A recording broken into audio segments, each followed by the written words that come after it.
Bismillah Rahman Rahim. Assalamu alaikum. Good afternoon and welcome to Sports Extra. I'm your host Ahmed Nawaz with the latest roundup of sports today.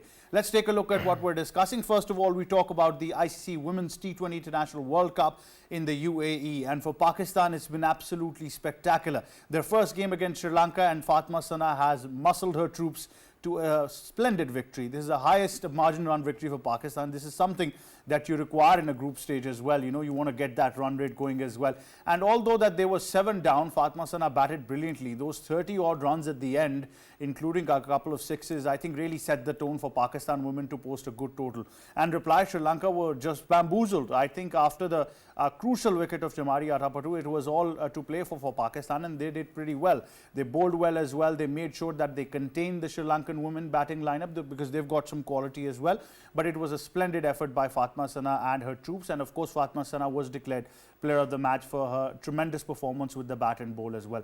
But all in all, I think it's a splendid victory for the girls in green, and it's going to go a long way. Remember, they're next facing on Sunday, they're facing the Indian women's team, and also in their group they've got New Zealand and Australia as well. So they want to do as well as they can, because this has been rated as the most toughest group in this World Cup. Before that, we of course saw Bangladesh claiming victory as well, and it was a dream victory for Bangladesh because Nigar Sultana, it was a 100th appearance, and of course they won the match against Scotland. Scotland were all in line to win, but Bangladesh did pretty well as well themselves. And then of course we can talk about some more games that will proceed as well. After that, we do move on and we discuss England's tour to Pakistan, where practice sessions are underway for both England and Pakistan as well.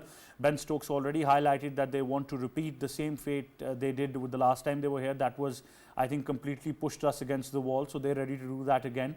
But the strategy is going to be very important. How the Multan pitch pays off, that's going to be very important as well. And how will Shan Masood muster his troops, because there's been a lot of weight thrown at Shan Masood by the Pakistan Cricket Board. So how does he respond? That's going to be very, very important. And the team combinations as well. So we discuss that in detail. Then we move on and we discuss the big news for Pakistan, which is of course the resignation of Babar Azam as the skipper of Pakistan's white ball format. And Babar in a statement announced this resignation, and there's been a lot said, but I personally think that this chapter now needs to end for everybody, for us, for you, the entire fraternity, speaking on digital media platforms. Let's just put it to rest and move on as a cricketing nation. And I think even for Babar's sake as well, it is the right decision in these circumstances, but had it come a bit earlier, it would have been, I think, more pleasant, not just for PCB, but for Babar Azam as well. So we'll talk about that and who's going to be the next skipper. Now, a lot of names are being circulated, and apart from Mohammad Rizwan, who looks like the prime candidate, you'll be surprised to know that another name has been put into consideration, which is Salman Ali Agha. And that is something of a surprise to many as well. So we'll discuss all the rumours circulating the captaincy saga as well. So we're going to be discussing all about this, cricket in particular. Time now to introduce our guest in studios. We've been joined by a first-class cricketer and cricket expert, a regular on our platforms as well of Pakistan Television, Kashif Majid. Assalamu alaikum. How are you, sir? Wa alaikum salam, Ahmed Nawaz. Perfectly all right. Thank you for joining us. Of course, let's take a look at this package of the Women's World Cup and its history. T20 has helped women's cricket grow by leaps and bounds over the last few years. The 2024 ICC Women's T20 World Cup is scheduled to be the 9th edition of ICC Women's T20 World Cup tournament. Australia are the defending champions, having defeated South Africa in the final of the previous edition. The 9th edition of the tournament is hosted in the United Arab Emirates. The Pakistan women's cricket team has been part of the ICC T20 World Cup since 2009. They debuted in the first tournament in England but initially struggled to make an impact. Their best performance came in 2014 when they reached the semi-finals.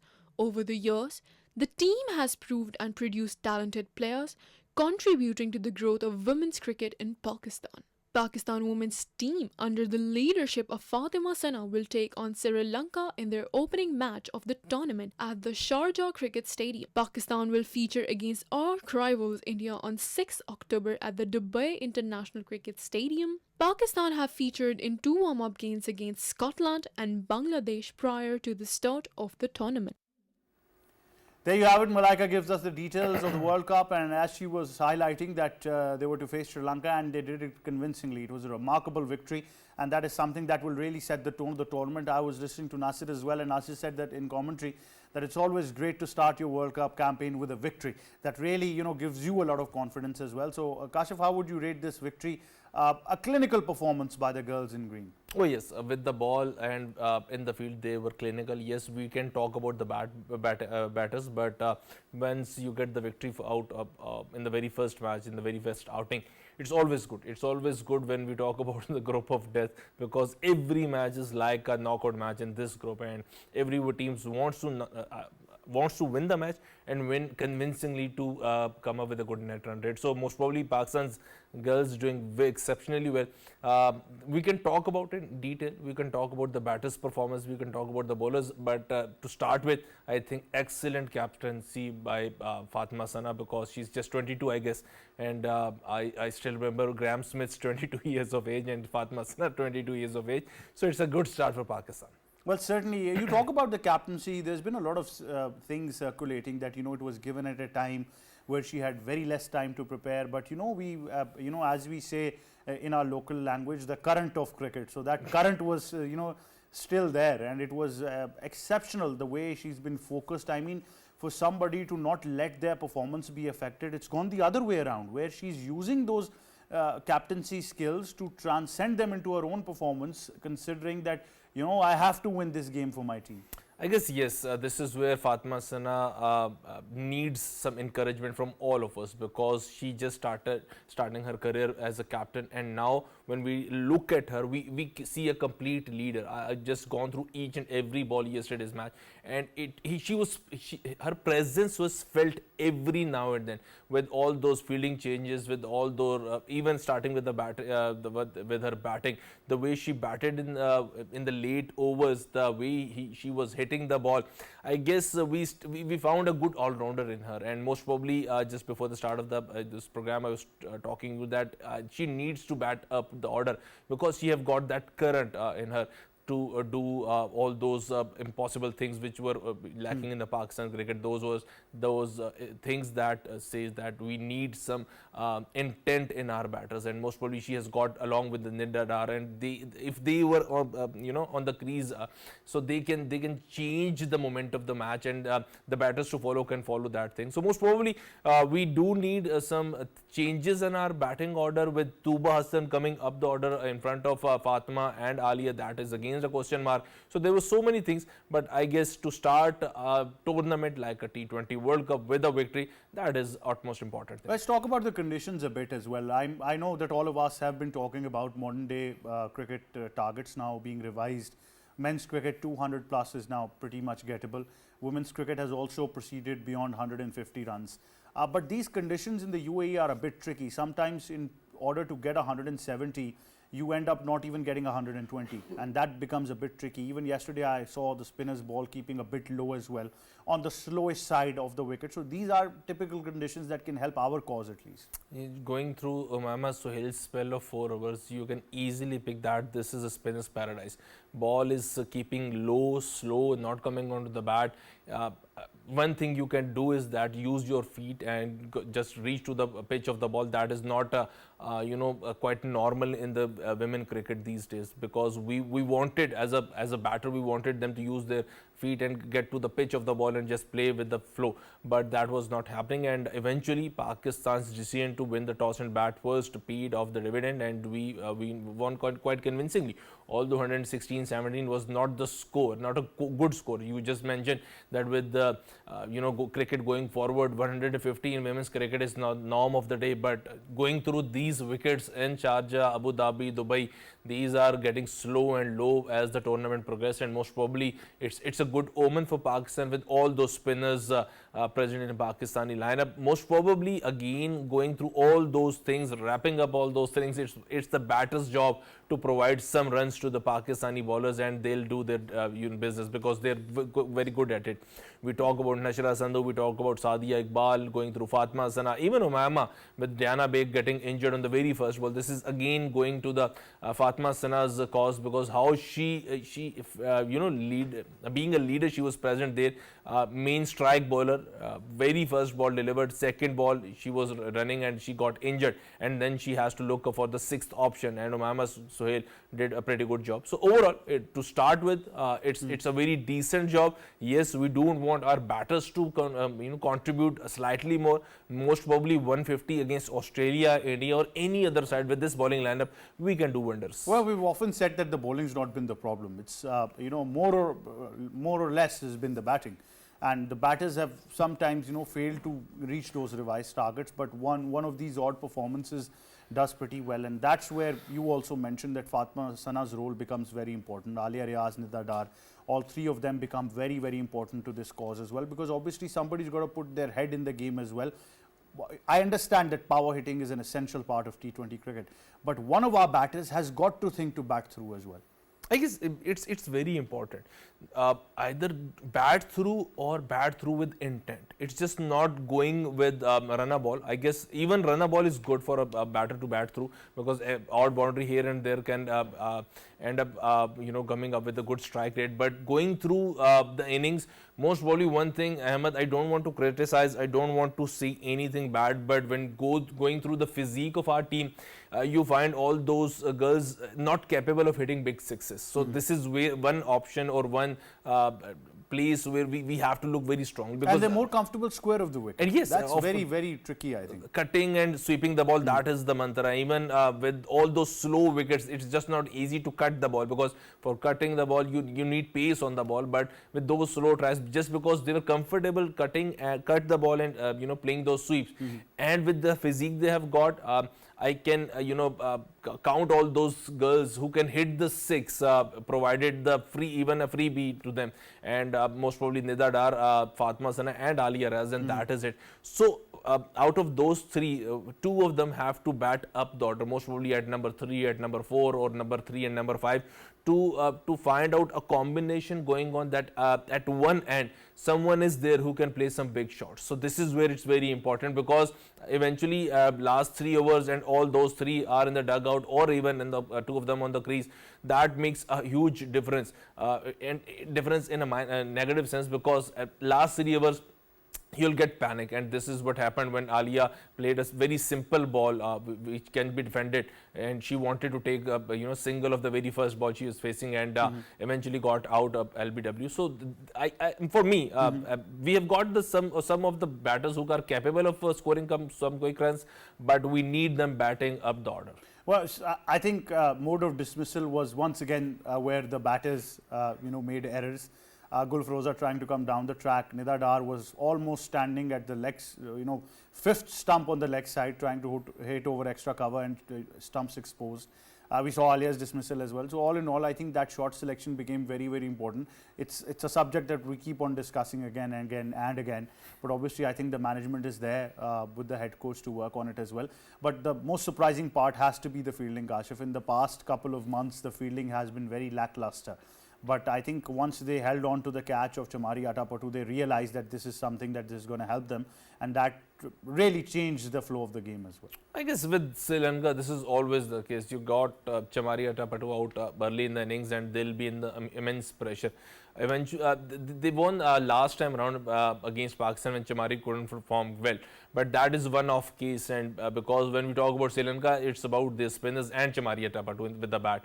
And boy, if she can stay there around 10 to 15 hours, she has got shots, all shots of the book, and she can play some big shots too. So most probably it's a good start. Going through Fatma Sana's innings, the wrist work she has got, it's quality, because there was a time in her innings when all the covers filled her up in the circle, and she knows how to go about her business, playing shots up and above the cover side. So she's got some shots. It's important how she utilizes them. But Fatma's bowling has been very wicket to wicket, and that's something you require at this stage of a World Cup as well. Yes, I guess as a bowler, she started her career as a bowler, and after a very long time, or most probably the first time in her history, T20, we have got a bowler who can bowl fast and who can swings the balls, and she got a natural outswing going. So most probably it's her batting that is adding benefit and adding confidence to her overall cricketing sense, and this is where she needs to learn that as a quality all-rounder she has to work very hard, because now she's the captain too. And most probably one thing more,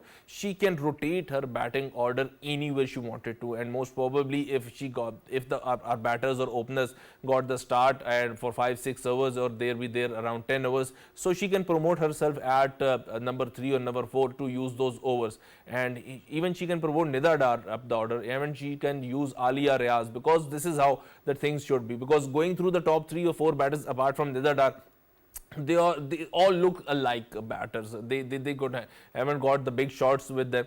They just used a ball to nudge hand and there and take some singles and odd sweep or cut shot, and this is it. Yesterday's when we talk about the due factor, it was there. The outfield was heavy, so playing those ground shots and those cuts and sweeps couldn't help Pakistan, cause it was Fatma Sana's 30 runs of 20 deliveries that changed the complexion and the momentum of the match. Well, certainly it did, but the thing is, I think, very clear that you've gotten this victory, the first one that you required, and then of course you move on to the big game, which is against India. And you look at this group as well, it's very tricky. You're facing Australia, New Zealand, India, your 3 games remaining, so you win 2 out of them, you're there for qualification. I think even one can do if there's any upset up front as well, but obviously don't go to the math, just go for a clear victory and just qualify as well. That being said, we're once again very happy with this tremendous victory, so congratulations to Fatma Sana and our girls in green.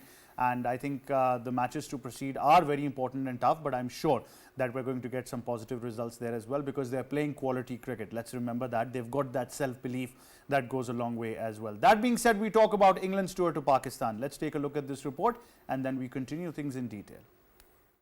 As Pakistan gears up to host the 3-match test series, the England squad has arrived in Multan. England's cricket team is led by Ben Stokes. The team will face the Green Caps in their first test, set to commence on October 7th at the Multan Cricket Stadium. Venues for the 3-match test series, starting with 2 tests in Multan and a third in Rawalpindi, were confirmed just 17 days before the first ball is set to be bowled. They are scheduled to begin their preparations for the long format game on October 4th, following the 2 days of rest on October 2nd and 3rd. This home series is part of the ICC World Test Championship 2023 to 2025. The second match of the series will also take place at the same venue, while the third match is slated to occur from October 24th to 28th at the Rawalpindi Cricket Stadium. Pakistan Test team captain Shan Masood expressed optimism about the future as they approach the upcoming Test series against England.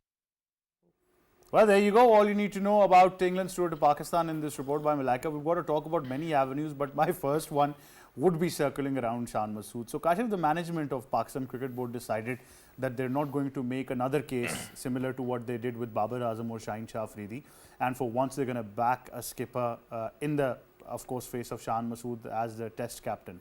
So, that confidence is there, and now probably I think a lot more is going to be demanded from Shan Masood, because the performance hasn't been there, the captaincy has been lackluster, the decision to for declaration still haunts him, field placement not up to the mark. There are many questions now that Shan would probably have to address, of course, because after this, Pakistan's next test assignment becomes the Australia tour. I guess this will be the test assignment Shan Masood's for Shan Masood. Let's talk about it. And talking about the Pakistan Cricket Board decision to stick with Shan Masood as the captain, most probably they just wanted some sort of stability within the system, because it's been too chaos.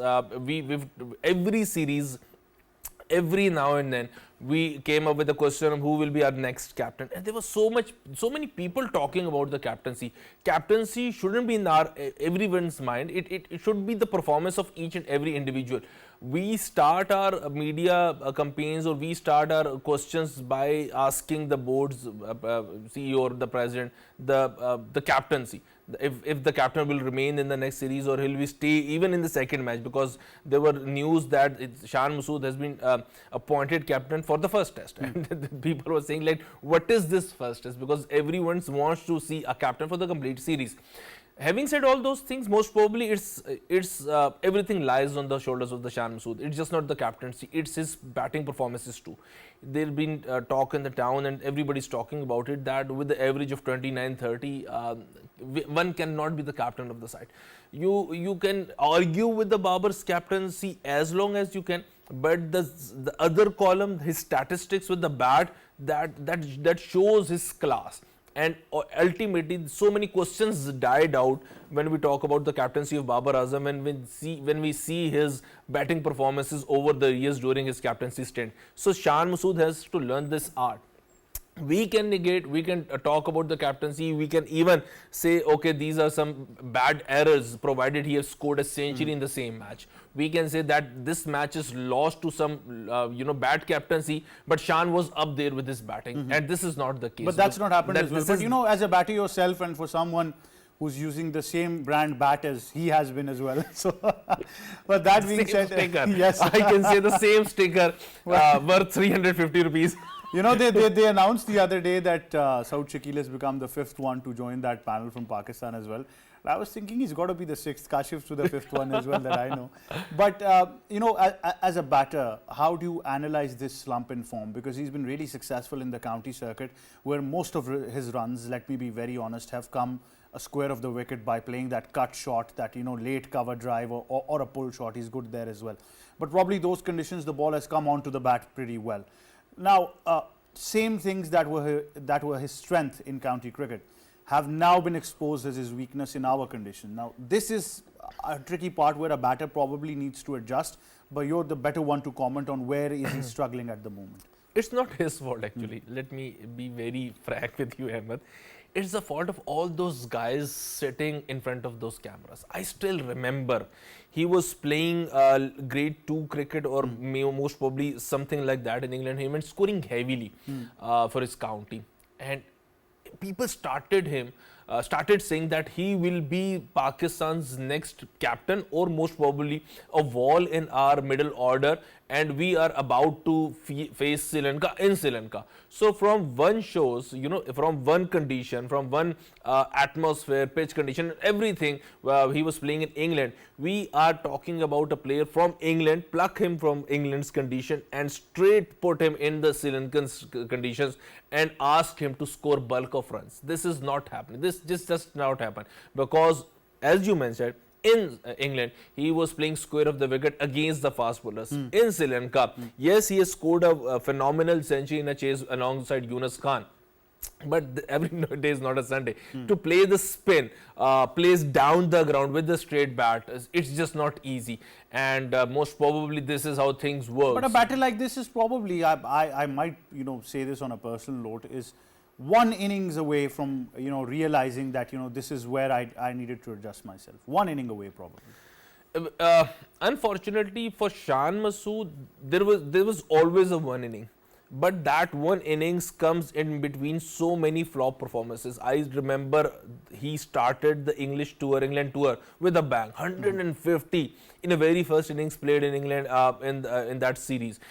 And up next against England in the next coming 5 innings, he haven't scored a half century for that matter. So this is where those innings were there. I still remember those that the innings played alongside Yunus Khan to chase 350 odd in Sri Lankan conditions in 4th inning. He was there. We started thinking that now we have got a quality batsman, and again there is a slump of runs, so many in between. And then I still remember Shan Masood exceptional innings on those terrific wickets of South Africa. I couldn't use a right word for those wickets, because these were so uneven pitches, and Mickey Arthur at that point have said it's just not a test cricket. It became dangerous. Oh yes, these wickets are dangerous, and I still remember he was playing a confident pull shots against the likes of Morni Molkar and Dale Steyn, and I thought for once that he got his mojo back. But again, there's so many bad performances in between. So most probably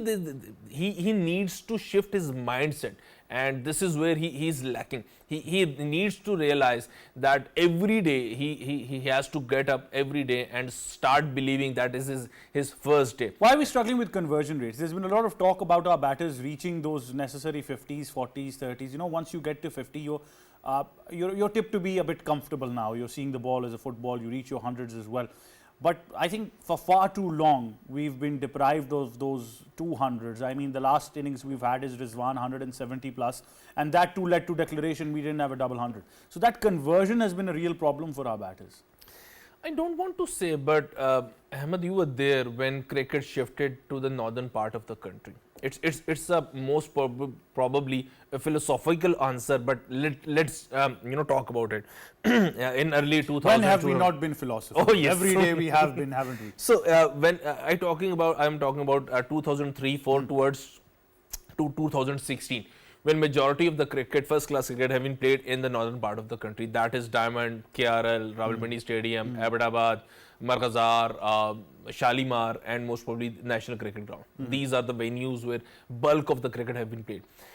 Every now and then we see, so let's talk about the case of Diamond. I haven't seen any 400 plus or 500 plus innings score in Diamond. It's always the case of 150 by one team, 170 by second. In the second innings, the team came up with 190. The other team, had to chase 140 odd, and they got out or eventually chased that target of 7 wickets out.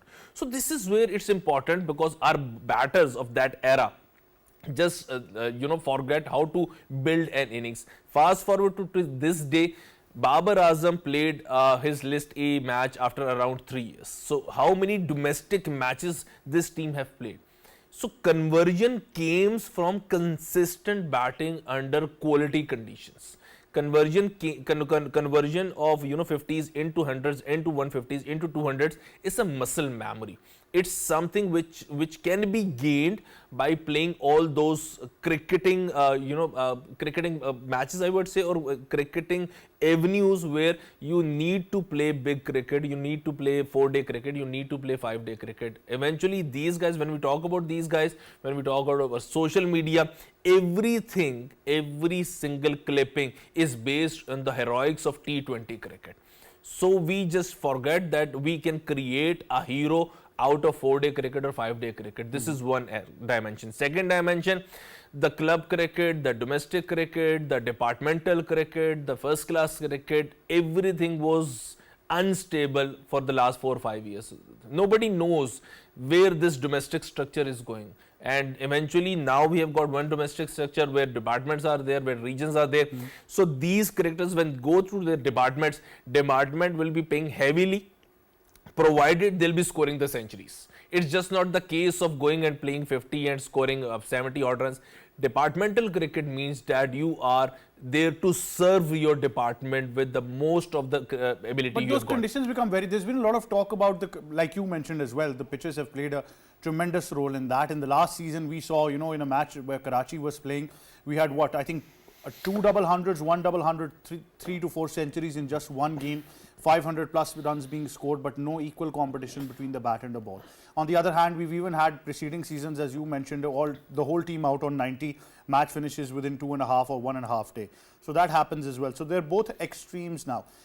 Even I must say that, on an international level as well, we were very comfortable saying that we read the pitch didn't read us. It came to that. So somebody's probably got to put some sanity in and say that, look, this is the kind of pitches we need in our domestic cricket, and at a consistent level, not just once or twice. Because I still remember the diversity. You go to Sialkot, fastest wicket there. It's very difficult for the batters. You come to, Islamabad, different conditions. You go to Karachi, different conditions. In first class cricket, what we used to hear from our seniors who were playing, not there anymore. I think it's different now. So this is the answer lies in your question. We want different conditions across our country, and the matches are evenly balanced for every side to play. I said most of the cricket being played in northern region from 2002-3 onwards to 2016, 2017. And it was a paradise for the fast bowlers. You match start at 10 in October's morning or November's morning, cool, breezy. November's morning, the ball was jagging around on that greenish wicket, and it was all bowlers, and it was not primarily for the fast bowlers, it was for the seamers. I still remember the late Tahir Mughal, Rana Naveedul Hasan. I still remember playing for Wabda against Islamabad, and there was talk in our camp that he is injured, and when he get to the ground, I still remember his word. He said, if we are playing on this trip, I'm pretty much fine, because I just couldn't need a run up to ball on this wicket. I just need 5 to 6 steps, and eventually this pitch will do the damage. And he took a 5-4 in the very first innings, and he was eventually with the new ball, he was just bowling with the 4 or 5 steps, and that ball was jagging around. So what happened? Yes, our batters couldn't cope up with those conditions, because these conditions haven't been seen anywhere around the globe. These are just specifically for Pakistan, because we wanted to change our batters. We wanted them to play the greenish, on the greenish wickets, and because we want to play in English summers, and the English have converted to the batting wickets. So it became opposite for us. So again, but the most damaging part for those wickets is not for the batters, it's for the bowlers. We were the paradise for the fast bowlers, because on those slow wickets we wanted our bowlers to put our back, and we from 90s we have got around 10 to 15 bowlers who can bowl at 150 kph. So from conversion, let's find out from 2000 to 2016. Could you remember the squad for 2015 World Cup? Ehsan Adil, Sohail Khan, Irfan, Wahab Riaz. Only one genuine quick, that is Wahab Riaz. Absolutely. And going through all those 2010 to 2017, 18, we haven't found a genuine quick fast bowler. It was all Wahab Riaz, and that is Absolutely. Even preceding that, I remember Sadaf Hussain was stopping the wickets tally, and Waqar Yunus was the coach in West Indies. Was the coach, and we do remember that saga as well. And even before that, I still remember Azaz Cheema was at 3rd and 4th on the wickets tally when he debuted for Pakistan in Test cricket as well.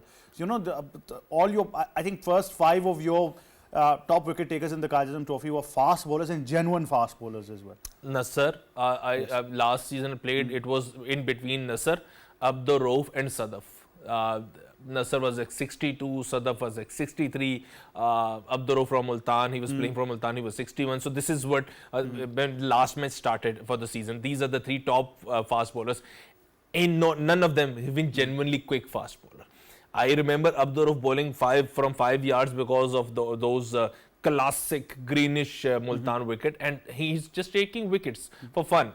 So this is where we lost our tradition of quality fast bowler, and just not the quality fast bowlers, the spinners too, because those greenish tracks means Imad Wasim haven't bowled a 20-over spell in his entire career in Diamond. Absolutely. And he has played around 70 to 80 matches in Diamond cricket ground, first class cricket. So most probably a genuine spinner for playing for Islamabad region, playing for his team, haven't able to bowl a spell or figures of 20 overs per inning. So I'm not sure what were they thinking at that time. There was a kind of wicket where even me and Kashi would think, let's bowl 2 to 3 overs of fast ball. Oh yes, we would think that as well. Even Arsalan Saab would say, I used to bowl fast, let me bowl a couple of overs of fast bowling. It was a kind of wicket like that, but I still remember, even if we were playing a club match at Shalimar once, I remember, and National Ground or Shalimar, I'm not particular about that, but I still remember that we had a very young side,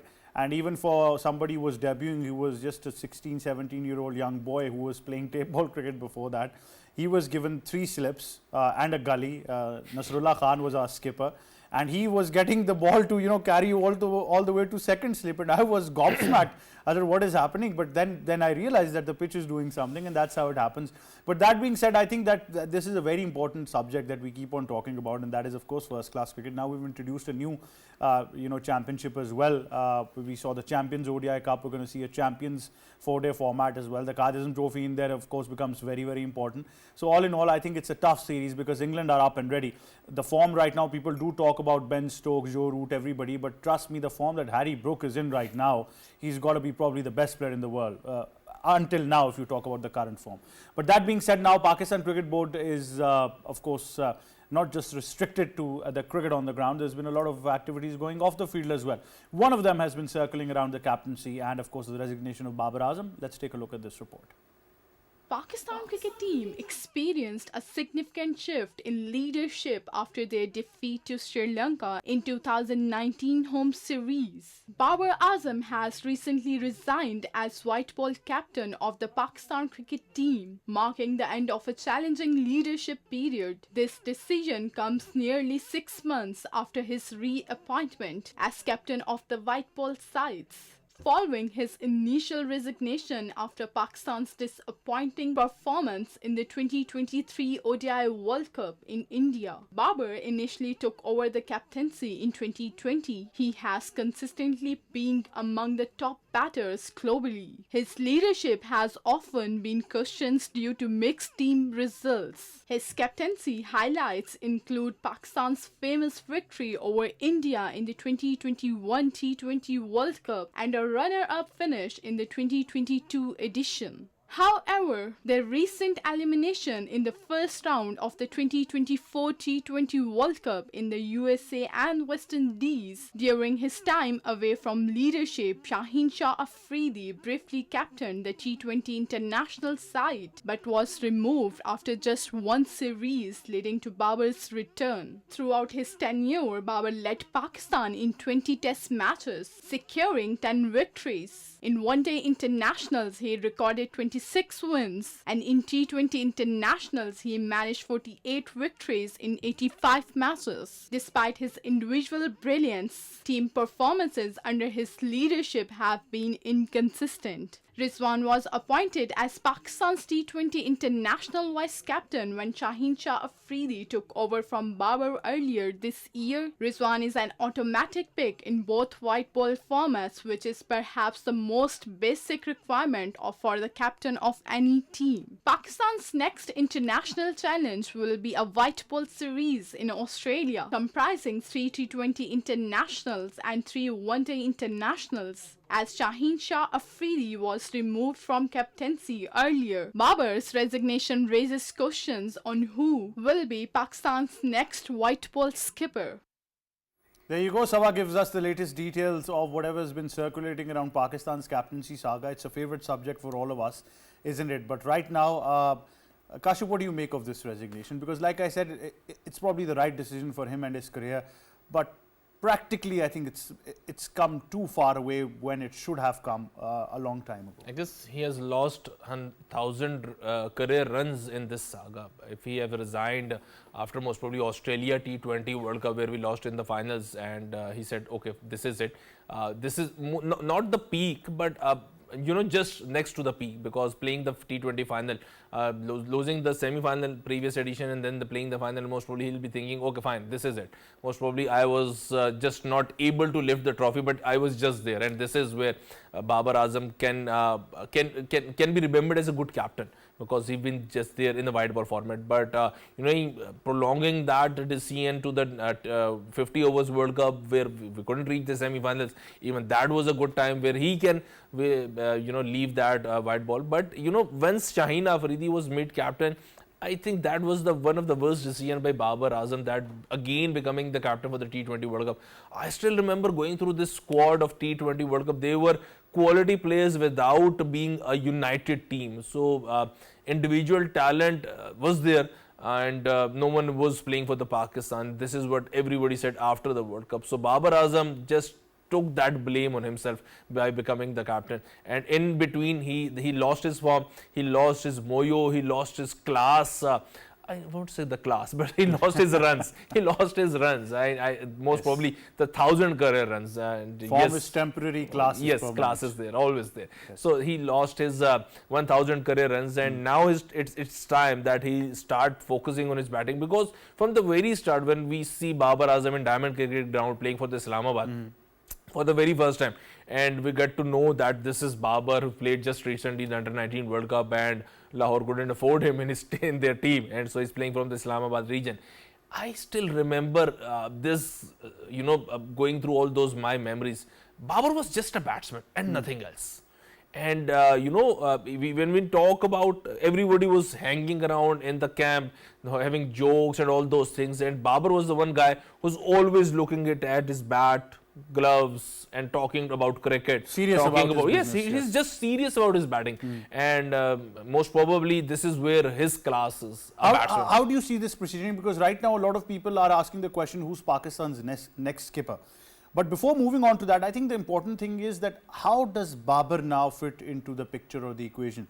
How does he, start playing? Will it be like a more free role now where he realizes that all I got to do is return to who I was before I was made skipper of the Pakistan team? So let's find out Babar's role in T20. Let's think for once that either Rizwan or Salman Ali Agha is the T20 captain, or even Shaheen for that matter. Apart from Rizwan, most probably Babar wouldn't be able to open the innings because Shaheen and Salman Ali Agha, along with Gary Kishan, will be looking to someone who will be, explosive in the first 6 overs. Somebody like Haris, he might come Most probably into the side, somebody like Haris, Saim Ayub, and all those candidates who we think are explosive. So Babar will be losing his spot as an opener. As a one-down batsman, yes, he can fit in. And Rizwan, for that matter, if he is opening the innings and Saim Ayub got it and Rizwan is Babar on the crease, against the same old story. So there will be a lot of thoughts going on in Gary Kishan's mind and others. So most probably Babar Azam as a T20 batter will be someone who will be playing in the middle order. Let's hope so that back to his normal position. Yes. As a one-day batsman, he can be played at any number. He's just one of those guys who is suited for this form of cricket, and one-day cricket and above. So this is where Babar Azam can be utilized as a player, and as a batter and as a cricketer. He's just a class act. There was always we used to say in our friends, there is only few batsmen in the world you want to watch while they're batting. So most probably the Callis, the Dravids, the Brian Charles Laras, and this is where the Babar is. But where does this go from here onwards? I agree that there is still uncertainty, but whoever that individual is going to be, who's going to lead Pakistan's white ball campaign, why not announce it as early as possible and shut this debate once and for all? Because like I said in my introduction as well, even the people right now, all of us included, need to now close this chapter of Babar Azam and his skipper. I guess Babar Azam resigned at a good time for him, most probably slightly too late, but a very bad time for the Pakistan cricket. There is no white ball cricket coming up. Everyone is focusing on England series, and after England series, we'll most probably will be thinking about playing one days in Australia. So for announcing a captain, you announce a captain for the upcoming series. Right now, the focus is on the red ball, and every candidate of that white ball captaincy is part of the red ball cricket. So we don't want to announce, most probably the PCB is thinking, we don't want to announce a captain during the red ball series of England to create a rift between the team playing test cricket in England. This is how Pakistan team setup is right now. This is how the players are treating each other. It's very unfortunate because suppose Rizwan has been announced as a captain of white ball during this series, during this red ball series, and people started hitting within the camp, started hitting Rizwan. So what will happen? So eventually the unity of the team will suffer. Absolutely. So for Babar to resign at a very bad time, and most probably or PCB or Babar can say that he please resign, but after this red ball series. So will ultimately be everybody be talking about the white ball coming series against Australia. So that will be a suitable time, but now this has just happened and PCB has to deal with it. Well, obviously, but I think there's a lot of thought has been put into that as well. But thank you very much, Kashif Majid, for joining us on our show. Now, before we say goodbye, we've got a very special birthday wish to send out to somebody who happens to be a very essential part of our team. She's been there in all the coordination and everything that you see on Sports Extra as well. So, Miss Aman Fatma, a very, very happy birthday to you. A lot of happiness may it come your way, a lot of success, good health, and all the joy there is that you've ever desired. I know for sure, on a personal note, that you never give up, and I think you'll have a tremendous years ahead as well. So happy birthday from me, Kashif, our entire team of Sports Extra, and enjoy your day, because a birthday should not be kept till one day, but the celebration should continue for a whole week. That's what we believe in at Sports Extra. So once again, Aman Fatma, very happy birthday to you. That being said, that wraps up Sports Extra. From me and the entire team, it's goodbye for now.